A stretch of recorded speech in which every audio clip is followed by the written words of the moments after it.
and good evening, and welcome to this edition of the Island Stat Sports Show. I'm your host, Earl Baston, and I have a special guest with me this evening in Brian Lewis, the president of Kennock. Mr. Lewis, thank you very much for joining me, as you are the president of the Caribbean Association of National Olympic Committees. We know we've been in this fight against this pandemic for just about 2 years now, getting up to 2 years. It has affected everyone globally. But I wanted to talk to you about our region and sport, because obviously it has taken effect of some of our athletes in many different ways. We've seen our elite athletes be able to manufacture their way through and still be as best as they could be. But it's the ones that are on their way up that I really want to harp on. Just looking around the region, how do you think the pandemic has affected the progress of our athletes, especially the younger ones?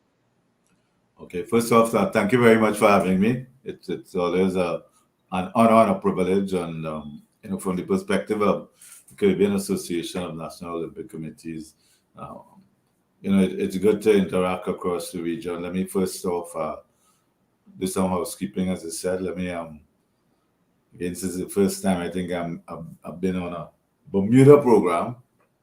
So let me again congratulate and acknowledge the history-making Olympic gold medal by Bermuda in Flora Duffy, triathlon gold. So congratulations. There are many countries much bigger than you. Many, many more people. I mean, you only have 63,000 people. Two athletes going to the games and you have a gold medal. So take a bow, Bermuda. Don't underestimate that. And I also want to acknowledge, it's a little condolences. As I said, it's the first time that I have the opportunity to your NOC president, Julie Simmons, and the passing of her husband, who was known to all of us in the Caribbean Olympic and Commonwealth Games movement. So condolences to Julie. And so COVID-19, yes, it has been devastating, debilitating. You can use any word you want. Disruptive, the D's, it's happened. And so it has had an impact not just on sport, which in the main, I don't think of any English-speaking Caribbean country. I mean, while Kennock is made up of Spanish, Dutch, French, and English, I know for sure in the English-speaking Caribbean countries, sport has come to a standstill. So that has had a significant impact. And as you said, 2 years. Here in Trinidad and Tobago, it's really, I guess it's the same up the Caribbean. And then they added to it is the economic and financial issues that COVID-19 has provided across the region. Many small island states are very vulnerable. So, it's so much going on that has impacted sport in the region. So not just COVID-19, the impact of climate change, the economics, public health. I mean, COVID-19 has proven to be gender regressive across the region. We have issues related to the increase in domestic violence. You also have an issue across many of the Caribbean countries where many of our at-risk and troubled youth, in particular, our young men across the region, and our young Afro-Caribbean young men, who are not employed, not in education, and not in training. You're seeing increasing crime and gun violence across the region. So, any discussion about the impact of COVID-19 on sport, I try to always remind people, and I'm sure Bermuda is no exception, um, that sport does not exist in a vacuum, and in many ways it's a microcosm of the society, the community, the culture, the norms and the values in which it exists. So COVID-19 has been a test of character, a test of our humanity, a test of our resilience. There's been an increase across the region, across the world, but in our case, here close at home, issues of mental health. Mm-hmm. So, Earl, when you sit and look at it, it's so much, it can be very overwhelming. Mm-hmm. Yeah, definitely. In our usual government press conferences about the COVID, one of the things I constantly bring up is without us not being allowed to do sports, and we talk about the obesity and the mental part of it, we have to be very careful and mindful of people that need that release. And sport gives people that big. I guess it would be a distraction from everyday life at times. But I tell people that if you have to be honest, because we are so passionate about sports, we in many ways we're very myopic. Mm. The reality is that in most of the Caribbean, I mean, there is the perception, amongst Caribbean people that the North Caribbean countries may have a different reality than South and Right. the small Eastern Caribbean states. So when we look to Bermuda, Cayman Islands, up that part north, as I said, that they may have a different experience. But in Earl, the reality is that, especially in the context of team sports, sport can create COVID-19 clusters. Yes. And at the end of the day, this is about saving lives. As I constantly remind people, having had personal experience of losing one of my best friends. I mean, there's a period in time, a couple of months ago, my wife and I, in the space of 6 weeks, we lost 9 between good friends, best friends, and family to COVID. So, as I tell people, even in the context of the argument about vaccine or don't vaccine,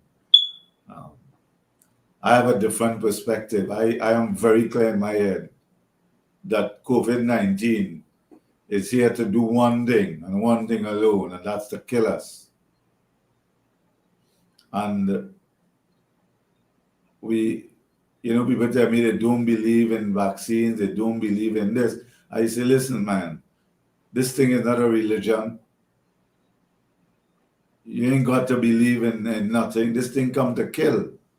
So once you understand it come to kill, don't tell me anything about, the world and its hype and it's some conspiracy theory.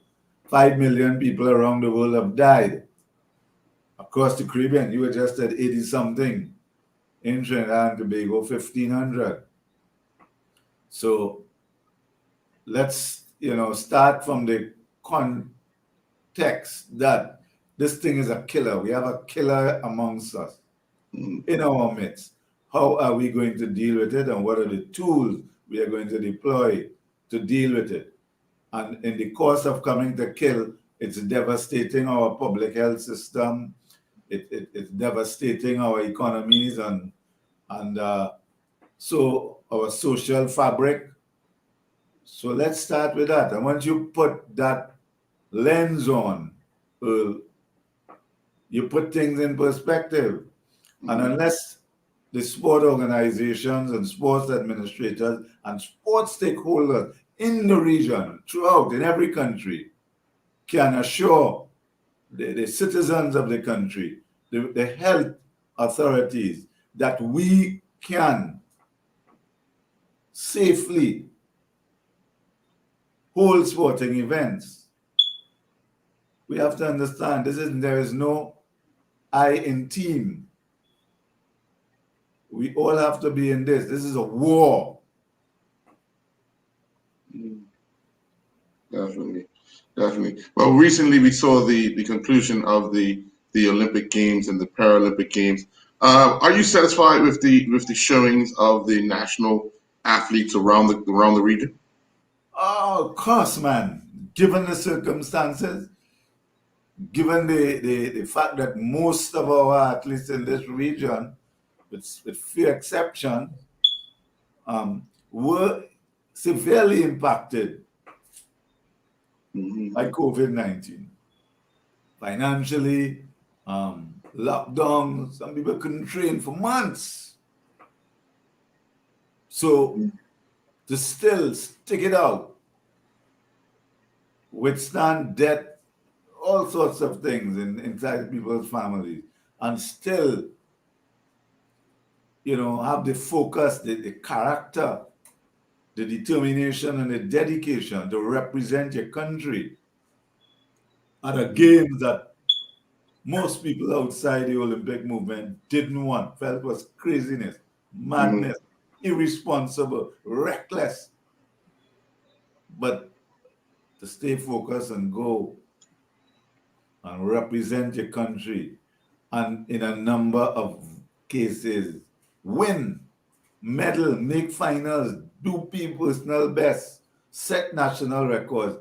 Heck, of course, I'm proud. I'm proud of every one of the athletes across the region. These are young people, relatively speaking. Hmm. And what they have shown is guts and courage. They ain't no losers. Any one of them who went, every one of them, sorry, who went, qualified and participated in Tokyo 2020 and had to endure that biosecure bubble, I could tell you I was there, man. So was I. They deserve a medal, man. Whether they actually got one or not, they Yeah. deserve a medal. Hmm. And every country that had athletes represented at Tokyo 2020 should be proud. Definitely, definitely. We're going to take a quick commercial break. When we come back, I have two more questions for you. We'll be back with Brian Lewis, the president of Kenna. We'll be right back. In preparation for the island's first Youth Climate Summit, the Bermuda Underwater Exploration Institute has partnered with CITV to screen Youth Unstoppable, the only feature documentary to cover the rise of the youth climate movement from the youth perspective. Now the most important voice in the climate debate. The movie will be followed by a live chat with the director, herself a youth activist. Bermuda is the only country in the world premiering Youth Unstoppable on television as part of its global launch. Tune in to CITV this Saturday at 7 p.m. My inspiration to write this book has to do with empowering. I want people to understand what it looks like when you are in a position when you don't have the tools around you. If you know me or don't know me, the game, the beautiful game of football, soccer, is and always was a way out. Still fearful on what to do, what would happen if I say something. What can we do in this book to incorporate tools to help specifically our group of young people in Bermuda? Could you imagine doing a read with little people and breaking everything down for them and having them to have a voice and having conversation pieces, if it's chapter by chapter?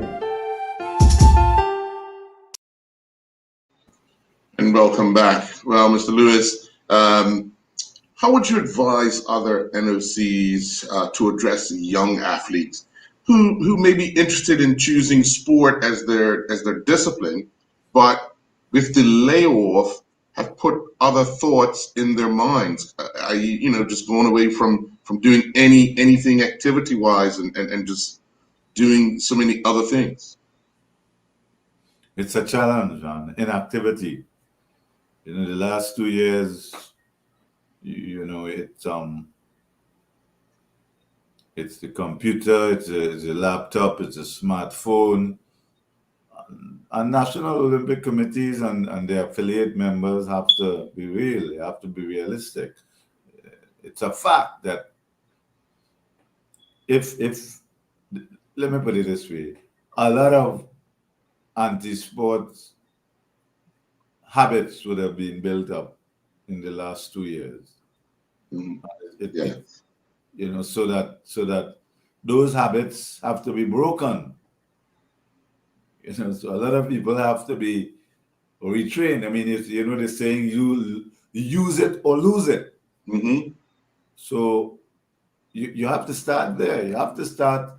You can't approach the youth and young people as if they did something wrong, and because they're going to push back, man. They're going to show we all were young ones. So Yes. depending on how as the youth say, you come wrong me. If you tell, I'm going to do what you don't want me to do, because heck, man, you're on me, man, in my face. You're just harassing me. You know what I mean? So there has to be a level of empathy. We have to also recognize that we can't approach youth and young people and the children as if it's right and wrong. We have to see their behavior and actions as part of their coping mechanism Mhm. for the trauma that was COVID-19. Yes. So, to me, there have to be a degree of empathy. There have to be the degree of compassion. And you have to look at it from their reality. It's not one size fits all. Yes. Because if a kid, a child, young person, somebody has passed away through COVID, or people have lost jobs, it's going to have an impact. All of a sudden, depending on your life circumstances, sport is way down the road of your priorities. Mm-hmm. So it can't be this top-down kind of big stick, colonial master approach. It's like any trauma. It's like you get sick, you have an accident, you get injured. There's a process. Somebody has died. There's a grieving. There's a process. Mm-hmm. So you can't rush the process. So it's not only not rushing the process physical wise. I mean, like Andrew and I, there are some teams that have started back preparing for events. And man, the coaches, like, they don't have no clue about player welfare, basic, simple sports science-based training methodologies. Because what they're doing is that they're rushing back into contact, man, and people getting injured. Because if you haven't played an activity for 2 years, especially if you're in a contact sport, Mm-hmm. whether it's boxing, whether it's rugby, football, any sport that has contact, and you rush it there, people will get injured because of your stupidity. Mm. So it's not just the physical part about it, it's the mental, it's the mindset. You've got to build them back there. So this is not going to be a hurry. You have to understand, it's been 2 years. If you were ill for 2 years, if you were injured, really, Right. for something for 2 years, it's going to take, you're not going to come back to how you were in 3 weeks. Right. So it's the same way it has to be approached. Mm-hmm. Definitely. Well, I know you have. Various islands, right? It's not Uh-huh. all islands. Okay, if you take Jamaica, man, their track and field machinery has gone on and on. Mm-hmm. Of course, their women have taken the ascendancy. men and Right. things, but I'm saying they literally never stop their track and field, right? Mm-hmm. But that may be different in Bermuda Right. because your high performance cohorts and elite level athletes may not be a huge aspect. The majority aspect of your sport is recreational, youth sports, school sports, so they would have been impacted more than. So I'm sure Flora Duffy would be training somewhere else, Right. right? So the impact on the measures imposed, the public health ordinances in Bermuda, she would not be impacted by it Right. necessarily. You may have sportsmen and sportswomen on scholarships abroad. They would not be as impacted as those who are home based. Mm-hmm. So you gotta face it. And then in the context of all the Caribbean islands, Bermuda, you have in 2022 the Birmingham Commonwealth Game, Yes. Yeah. right? Mm-hmm. We have Junior Pan Am Games In a in month's November, time. December, Yeah. right?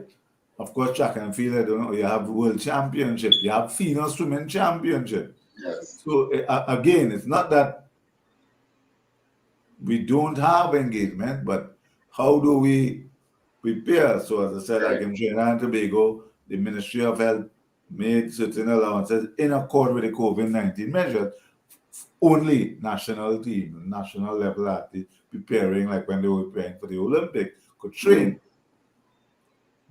So it has all these things, man.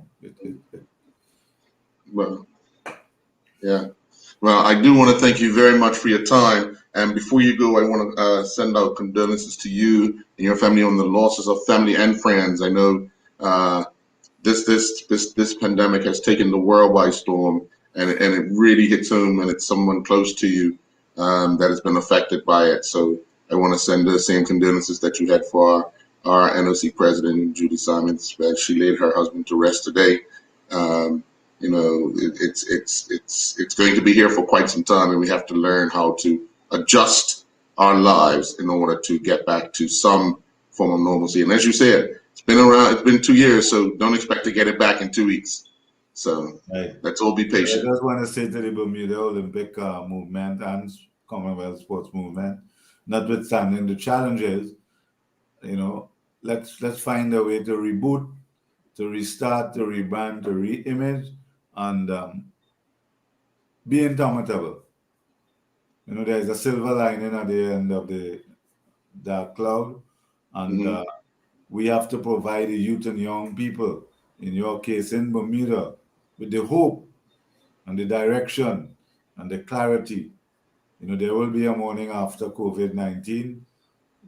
We have to learn to live with it, and create a better, build back better, and create a brighter, better future for sport in Bermuda. So be of good courage. Yes. Thank you very much, sir. You're very welcome. Appreciate you. We're going to take a commercial break, and when we come back, we'll be joined by Gavin Manders from the tennis. We'll be back. John Barrett & Son, Bermuda's leading distributor of fine beverages, have brought us something fresh and exciting this month. Mystic Juices, skillfully blended for captivating flavor and loaded with nutritional value. Mystic Juices not only taste remarkably good, one serving will supply an abundance of vitamins A and C, more than a certified measure needed to meet your daily requirements. This month we're featuring delicious and nutritious Mystic Juices in an enticing range of flavors in 64 and 16-ounce bottles. Lindo's, why go anyplace else? My inspiration to write this book has to do with empowering. I want people to understand what it looks like when you are in a position when you don't have the tools around you.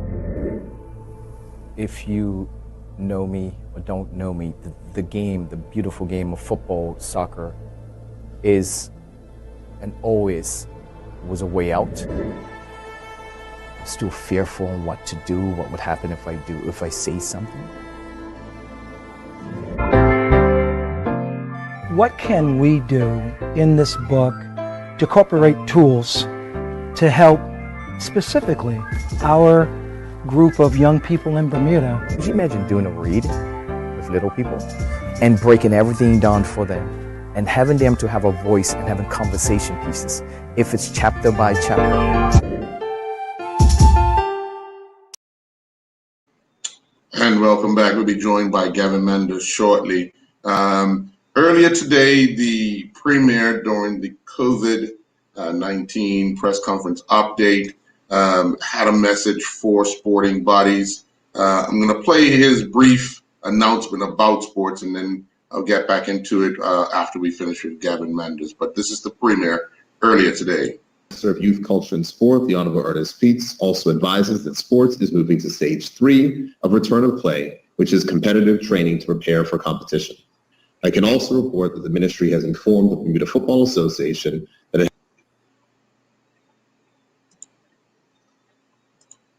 And he ended by saying that the minister had informed the Bermuda Football Association that they can actually start on October 23rd. And I've been informed that all sports will be able to start if all heads in the right direction on October 23rd. So preparations for all the winter season activities starting to rev up. An official notice will go out to the national sports governing bodies in the next day or two to inform them of what that looks like, and we'll go from there. I'm joined now by Gavin Manders. Welcome back, Gavin. Yes, how you doing, Errol? Wonderful, wonderful, wonderful. Hope all is well. Obviously, you and those 3 young men and probably their families in the tennis world in Bermuda is still on cloud 9, having been promoted. But as the messages came and after it was all said and done, we're only starting. Still a lot of work to be done. But I want to go through these games, these tournaments, only because I think it's significant that with what time you had, and again, I remember speaking to you prior to you leaving, and my biggest fear, and the minute I saw one player was the heights and the abilities and so forth. But you reassured me that at that age, pretty much all of them are pretty much the same. It's who wants it more on the day. So give me an overall summary, and then we'll break down the games of the COTAC under 12 tournament. Yeah, so I mean, you're right. I mean, everyone was super excited, but my job, no different than before, is to get them to understand. We've got that, now it's on to the next. We don't really have a lot of time to be able to prepare again for another level that we haven't, seen. When it came to the size, we actually probably had, I would say, like 75 percentile size-wise across the board. A lot of the other teams were actually pretty small from the islands, outside of DR, who had one guy who was pretty solid size-wise. A couple guys that were bigger, but we weren't really that far behind from a size perspective. And the team that we did lose to, like, no different than what we talked about, we're just a bit more hungry and played at a little bit of a higher level, which came out in the scores. But I mean, day by day, we were just prepared each day to put our best foot forward. That's all you can do. We spoke before that we weren't really sure like what was going to happen, just because you just had I can't remember the gentleman's name, Mr. Lewis on, who was talking about it is Mr. Lewis, right? Yes. Yeah. Listen to him talking about the region and stuff, and honestly, a lot of the other countries haven't really played a whole lot of competition within Right. So we actually were like far, even though we only had them a few weeks to prepare because of all the tournaments that we've had. Our kids have played a lot of competition, and to be quite honest, 2 of the teams we played, the level wasn't that different, but we just competed better on the day. Less mistakes, less mental mistakes, and that all comes from being in. So yeah, I mean, it was a great experience for them, and being our situation here actually helped us. Yeah, yeah. So let's break it down. I mean, first stop is Jamaica. You have experience of playing with Jamaica, and you know one thing about Jamaica in any sports, they have that never say die attitude. But you guys came away with a 3-0 win to set you up to start the tournament. Obviously, you always want to get a good start, and you got that on day one. What was the message at the end of day one? Knowing that you were playing the probably number one seed in the entire tournament, but they were in your group, knowing you had to face them the next day. It was just, no different than the day against Jamaica. We're going to focus in match by match, point by point from, right from the onset of the day. Tristan goes on first. So I give these guys kind of that Davis Cup feel that I've learned through the years through traveling with the Rickies and the Jensens and the Beanies and the, all those guys that showed me the way. So first up, they know that Tristan is all that matters in the morning. Everyone is catering to Tristan so he can be ready for the first match. As soon as that match is middle of the second set, Daxter, my team captain, you need to go warm up our number one, get him ready so he's ready, firing all cylinders when that match is done. And then it's the same for the doubles as well. And that message doesn't change no matter who we're playing, because at the end of the day, all we can do is be, as well prepared as possible individually, from inside what we have to put out there. So the message was be ready for war, listen, and try your best. Yeah. And then you obviously the second day you are up against the number one seed in the Dominican Republic. They had two teams. We were up against their number one team. What did you think was the difference? Although we lost 3-0, what did you think was the difference between the two teams? I mean, the number one was head and heels above us level wise, but he was head and heels above everyone level wise. The difference would have been the same as the difference between us and the other teams. These guys are playing at a higher level more often. They had a lot more fire. I mean, the number two for DR1 was 10 years old, just went 10. Oh, just wow. to put it in perspective. And I mean, he was like a little fireball. It was actually, I was focused within getting my boys ready, but he was making me smile over on the side just because he was just ready for war. And to be in Tristan's, for Tristan, he actually first set was in that. Just that guy had been a lot more battles at that higher level. So he made just them few little errors in the big moments. And once he got the lead, that's when it kind of piled on that Tristan started to kind of his level dropped a touch and the other guy's level came up a touch. But at the one spot, I mean, Jaden, that was the only day he didn't listen to me, but he was kind of like a deer in headlights that day. I mean, that guy was really good. Like I said, he was the best player I've ever seen in under 12s in our region. Now, we're still going to obviously see if that's the case in the next competition. But me personally, I have never seen anyone in under 12s play at that level. I mean, he had every shot in the book that you don't normally have when you're 12. Drop shots from both wings. He could come into the net and finish points, which these guys can't really. No one in the, it's very hard to do that because you're so small, right? Right. So, really, it was just managing their emotions with out there taking a loss. You know what I mean? Right. And really in a very fast and furious way, which can question your confidence, right? And really question, do you have what it takes? But, all we could do is then same thing, focus in, no different than winning 3-0, no different than losing 3-0. We're going to go to the morning. We're going to have our breakfast. We're going to, make sure that we get to the courts. Tristan's first, Jaden second, and we just be ready for war again. Now, day 3, it's time for Trinidad, and like you say, you're coming off that loss. How did looking at the players at the end of the night, night that they lose to the Dominican, and then seeing them in the morning, how did you think they took that loss that night and then refocused in the morning just by looking around at them at breakfast? Excellent. I mean, it all started from the beginning of the competition. That's why I'll keep, every day was a similar approach. We had the meetings. I have a guy that I listen to who's a guy that's more about the mind, a little spiritual, a little get back balance. They watch that. They listen to him, which we actually did at Davis Cup as well. And it was literally just get back to balance, get back to ready state, get back to ready position. And to be honest, they handled it very well. But we also knew I had them to us, which I made it clear to them. Wednesday of the competition was our biggest day of the competition. Right. Because I was, in my opinion, which showed out at the end of the week, sure that Trinidad was the best number 2 in the groups, in the rankings. And if we could win that match, if we did everything that we were supposed to do within the group stage, we would be playing a weaker number 2 at the end of the week.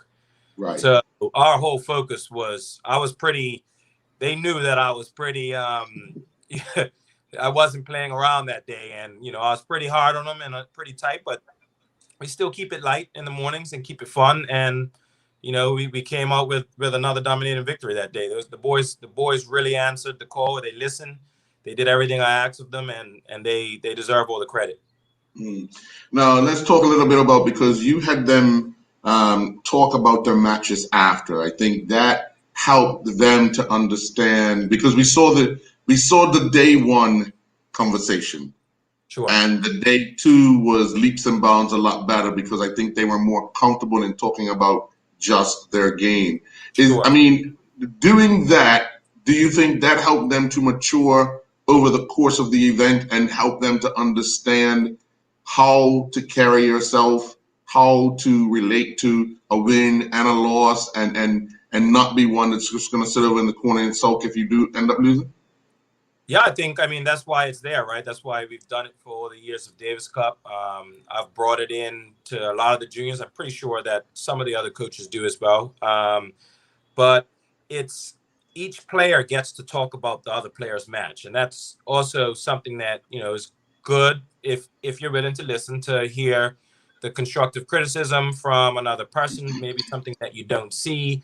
And then after they all finish, then I go and talk about it and give my perspective. So when you have 4 perspectives, including your own, it really allows you to kind of look at yourself. And the truth is, when you go on court, no different in life as well. Like, if you know who you are when you go out there a little better, you can compete at a little bit of a higher level. And if you also know that your whole team around you truly wants you to win and has your best interest at heart, including the coach on the side, because that wasn't the case across the board at the competition. I think that allows you to be your best self. And that's what we need on each day, right? So I do think, and you saw that through their interviews, doing that every night and letting them, look at themselves and then hear from their teammates as well, in a very controlled setting. It really definitely helps. Yeah, definitely. Well, we're going to take a quick commercial break, and when we come back, we'll have more with Gavin Manders. We'll be right back. The use of butter goes back millennia, and its exalted status in the cooking world and in so many kitchens is undeniable. Around 3,000 years ago, ghee, or clarified butter, was developed in India and is the cooking oil of choice in many regions of the subcontinent, and compared to butter has a higher smoke point, reduced dairy solids, and a more robust, nuanced flavor. And to Organic Valley, creators of a certified organic version of this versatile traditional staple. This month we're featuring Organic Valley Ghee Clarified Butter. Lindo's, why go anyplace else? My inspiration to write this book has to do with empowering. I want people to understand what it looks like when you are in a position when you don't have the tools around you. If you know me or don't know me, the game, the beautiful game of football, soccer, is and always was a way out. Still fearful on what to do, what would happen if I say something. What can we do in this book to incorporate tools to help specifically our group of young people in Bermuda? Could you imagine doing a read with little people and breaking everything down for them and having them to have a voice and having conversation pieces, if it's chapter by chapter?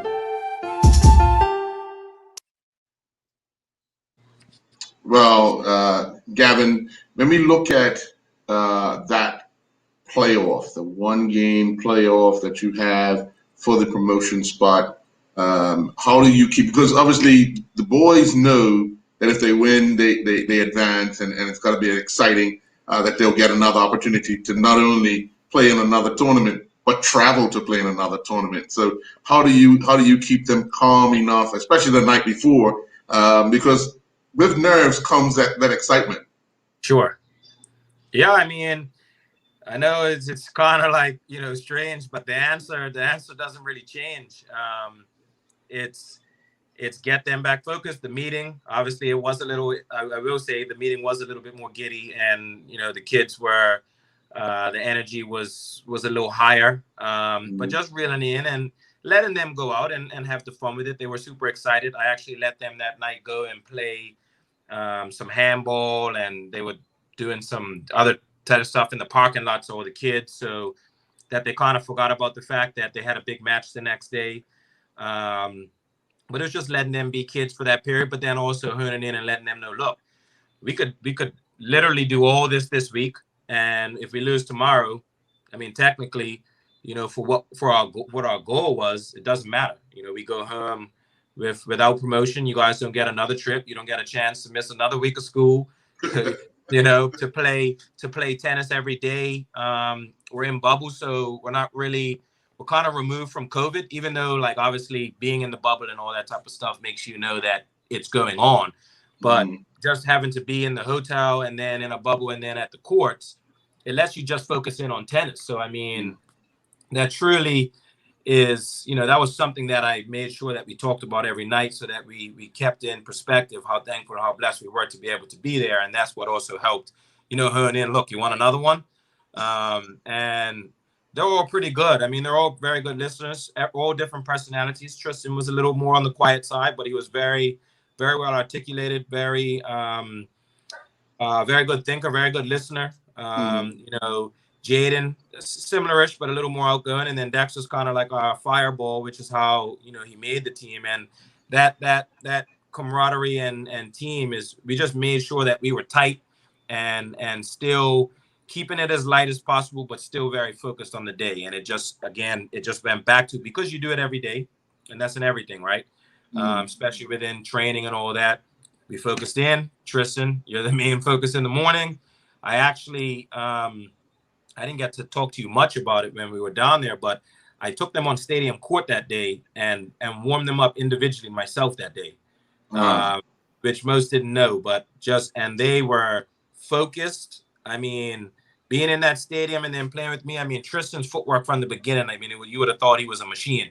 I literally hadn't seen him move his feet like that. So that was part of our warm up, let them kind of feel that environment. And then we went out with Guyana and, they were fully focused. They get all the credit. I mean, they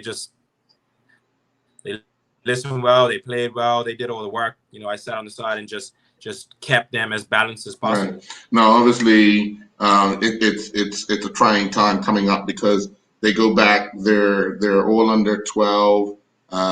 We know that the United States are saying in order to travel through the states after November 1st, everyone's got to be vaccinated. So the challenge now is, are we vaccinating under 12s, and how do we get around this to get to that competition?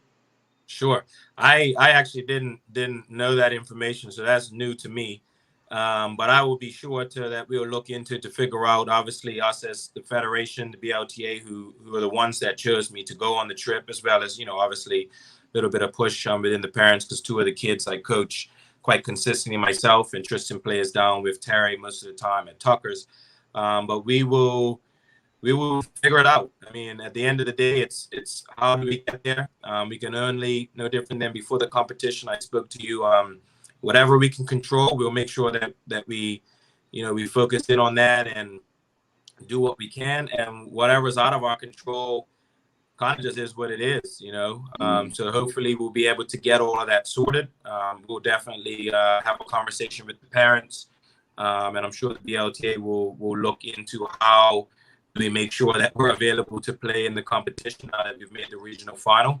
But my main focus is getting the team ready. I mean, all that other stuff, that's not really something that I'll be like worrying about I won't have the players thinking about it much. It's no different than on the way back. We had, some little stuff with needing English speaking results and all that. I never even let the players know what was going on because it's really not for them to be thinking about. We don't, and again, not anything that we can control as the coach and the players is irrelevant to our competition because everyone else, that's their job. That's why it takes a village, right? The parents are very on top of that type of stuff. The BLTA is great with that type of stuff. The COTAC is great with that type of stuff. So we've already started. The BLTA have given me clearance with a training program, which I'll actually be sending out tonight to all of our kids. They've already been playing because they have their own schedules. And we will do everything in our power to have them as ready possible because it's no different than I said to them before we left the last time. This is going to be the highest level you ever seen. That might have not have been the case because they played in 1400s and 1600s and adult tournaments here. And because we've had so many tournaments, we actually were one of the better teams there. In my opinion, the second best, but that was never really decided because we never got to play DR2. But, the boys are closer. We've come together more as a family. We'll be spending a lot more time together. I'm actually hoping that we'll have a dinner of some sort to, at least solidify the fact that we made the regional finals. And from that point on, it's done. You've got your accolades, you've had all your excitement. At the end of the day, we need to prepare for this next event because if we're not prepared for that, then what was the point of winning this one, right? Or what was the point of promotion in this one? And that's the main focus. Yeah. What's some of the countries you'd be facing in the final here?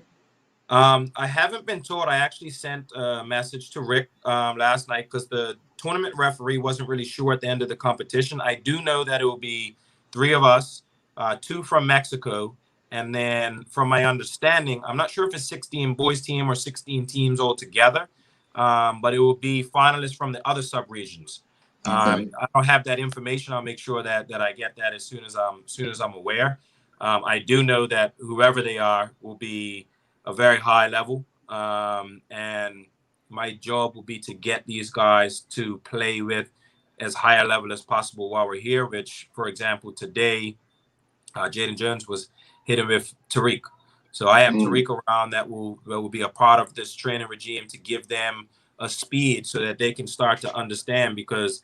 I mean, obviously his speed's going to be a little faster, but the guy that played DR1, I mean, honestly, he won that match in 35 minutes against a guy that makes a lot of balls. Right. And it was, it was the speed. So as long as we can start to get them an understanding of what that speed might look like, that's the best thing that we can do for them. All of their parents have invested a lot in their tennis. The BLTA is helping with the training program, and we will be ready. To the best of our ability, whatever that is. I don't know. I didn't know it before the last competition. It just so happens we came back as one of the more dominant teams. I don't expect that to be the case, but we will push forward as if we can make that possible. All right. Well, we wish you all the best. We'll look out for you guys' training regime that you have for these young men to be prepared for the finals of the region or the regional finals in the COTAC tournament. So. Job well done. It's still some work to be done. Sure. Don't let them rest on the laurels and start thinking they have arrived because they believe it or not, it's another awakening coming once they land and start getting into that tournament play. We appreciate you as always having us on, and it's a thanks to the boys and their families for all the work that they put in. It's not just me, the BLTA with getting us there through COTAC and all of that, and. I won't be letting them. I mean, I already was on those guys today that were at the because they are a little more excited. I haven't seen Tristan yet, which I think I will be seeing him on the weekend. But they're definitely excited, and rightfully so because that energy can be harnessed. Yes. There's a peak performance area, and if you're above it, it doesn't help. And that's going to be the goal: is to how do we use that positive energy to kind of push forward. And be ready for the next competition and just be ready as we can, right? It's not telling these guys, look, we got to go down there and beat these guys. No. All we can do is prepare ourselves the best that we can, be injury free, be healthy, and go down there and put our best foot forward. Definitely. Well, Gavin, thank you very much for joining us, and we'll be back to close out this edition of the Island Stat Sports Show. We'll be back. In preparation for the island's first Youth Climate Summit, the Bermuda Underwater Exploration Institute has partnered with CITV to screen Youth Unstoppable, the only feature documentary to cover the rise of the youth climate movement from the youth perspective. Now the most important voice in the climate debate. The movie will be followed by a live chat with the director, herself a youth activist. Bermuda is the only country in the world premiering Youth Unstoppable on television as part of its global launch. Tune in to CITV this Saturday at 7 p.m. My inspiration to write this book has to do with empowering. I want people to understand what it looks like when you are in a position when you don't have the tools around you. If you know me or don't know me, the beautiful game of football, soccer, is and always was a way out. Still fearful on what to do, what would happen if I say something. What can we do in this book to incorporate tools to help specifically our group of young people in Bermuda? Could you imagine doing a read with little people and breaking everything down for them and having them to have a voice and having conversation pieces, if it's chapter by chapter? And welcome back. Of Youth Culture and Sport, the Honorable Ernest Peets, also advises that sports is moving to stage 3 of return of play, which is competitive training to prepare for competition. I can also report that the ministry has informed the Bermuda Football Association that it And with the Premier making that announcement, we will possibly have the return of sports on the weekend of October 23rd. All sports hopefully will be up and running at that time. Folks, thank you very much for joining, and I want to thank my guests from this evening in Brian Lewis, the president of CANOC, and Gavin Manders, who helped to guide our under-12 Kotak tennis boys to the next round to the finals of the tournament, and we want to wish them well in their endeavors as they go on to represent us in the finals. Do enjoy your night.